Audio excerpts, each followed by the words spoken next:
listen to him first? No? Everybody wants to go home, huh?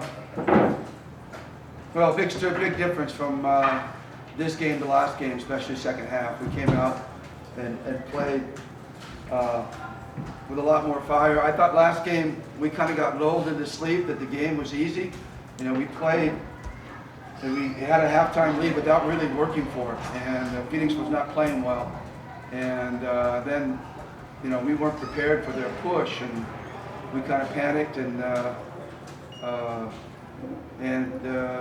you know, they beat us up in terms of hustle and rebounding, because I think we just thought the game was going to be easy with Stanley's addition. But you know, the game is never easy, and once you start thinking it's easy, it gets hard in a real hurry. And it got hard for us in that last game. But this game, I think our guys buckled down a little bit. We tried to keep Stanley more involved in the second half, giving him some basic, you know, horns plays and high screens, and tried to use Justin and Stanley together down the stretch, and that created shots for LA. And LA, you know, he's used to having all the attention on him, so I think he's kind of shocked at how open he is all of a sudden. And we all know what kind of shooter he is, so it's kind of pick your poison with them. But you know, we buckled down offensively, and I thought we did a good job defensively. Alaska just played out of their minds. I mean, they made tough shots. They made shots all game long. I was just really impressed on how well they played. But we just kind of overwhelmed them there with our three-point shooting in the last 3 or 4 minutes. But again, you know, I said it earlier after NLEX game that, you know, we're still trying to explore the different ways we can use Stanley. And guys are trying to adjust to their roles. You know, Stanley's getting more shots, getting more possessions, more touches, more minutes. And that means, you know, less minutes for some of the other guys, less touches, and it's an adjustment for everybody. And I think we're going to go through an adjustment period for a few games. But I think in the end of the day, all the players enjoy winning, and they're going to do what it takes to win. You know?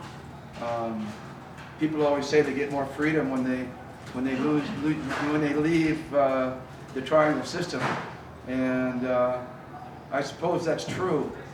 But I tell you, freedom is not winning basketball games. Sacrifice wins basketball games, and in our system, you have to sacrifice yourself for the good of the team and for the good of each other. So, and I think that's been kind of like the secret of our success over the years, and the secret of the success of the triangle. So, I think our guys will embrace sacrifice, and I think we can move forward. The other thing is that I keep looking at the bench, and, you know, behind the bench, and I see Jeff Chan, and I see Art Dela Cruz, and I see Jared Dillinger, and, you know, my mouth waters, thinking, wow, wait till we get those guys back. And people, I don't think, have made a big deal about those three guys, but those are three impact players that come in, and imagine being able to keep Stanley in LA and Justin fresh throughout the game, playing those guys. So. We feel we have a bright future. We just got to go out and seize it. It's not going to come easy. We've got to work hard at it every night. Every night it's got to be a hard work. We didn't do that against Phoenix, but we did that tonight against Alaska. Alaska really pushed us hard tonight, and we had to respond, and I'm proud of our guys for responding. How was that for a mouthful? You keep up? Sorry, I don't mean to talk so fast.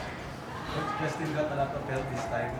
Yes, and there was a timeout, I think, early, about 8 minutes to go in the fourth quarter, and they had made a run, I think, to bring it to 1, or maybe even led by 1.